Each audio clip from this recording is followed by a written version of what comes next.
Nous avons obtenu l'agrément par l'ARS Île-de-France de réaliser cette activité d'implantologie cochléaire adulte au mois de juin 2020 et nous avons pu ouvrir cette activité au mois de décembre avec la réalisation de la première implantation. L'implant cochléaire est donc destiné à des patients qui sont sourds sévères à profonds, c'est-à-dire des patients qui, avec un appareillage auditif bien réalisé, n'arrivent pas à comprendre dans une ambiance sonore moyenne. Pour cela, ils bénéficient d'un implant auditif qui est chirurgicalement implanté et qui va stimuler l'oreille interne directement au niveau du nerf cochléaire afin de transmettre l'information auditive au cerveau.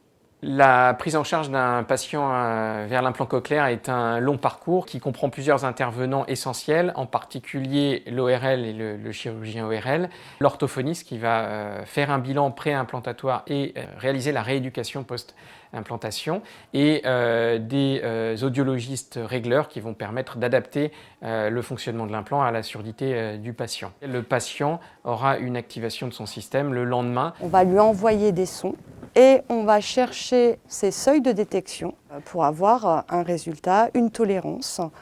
Le patient va redécouvrir des sons, il faut aussi le rassurer, lui dire que c'est normal. Au niveau des réglages aussi, on contrôle l'efficacité de l'implant. Et le patient nous dit dès qu'il entend les sons.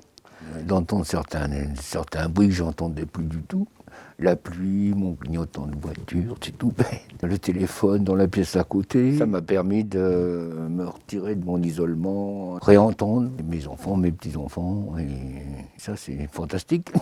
Ce nouveau centre à la PHP a été réalisé dans le cadre d'un consortium avec l'ensemble des autres centres. Le but, c'est de pouvoir ouvrir l'offre de soins, faciliter la transition enfant-adulte pour tous ces enfants qui ont été implantés il y a maintenant plusieurs années, développer aussi de nouvelles collaborations et de nouvelles technologies, en particulier la chirurgie robot assistée ou les nouveaux développements d'électrodes bioactives.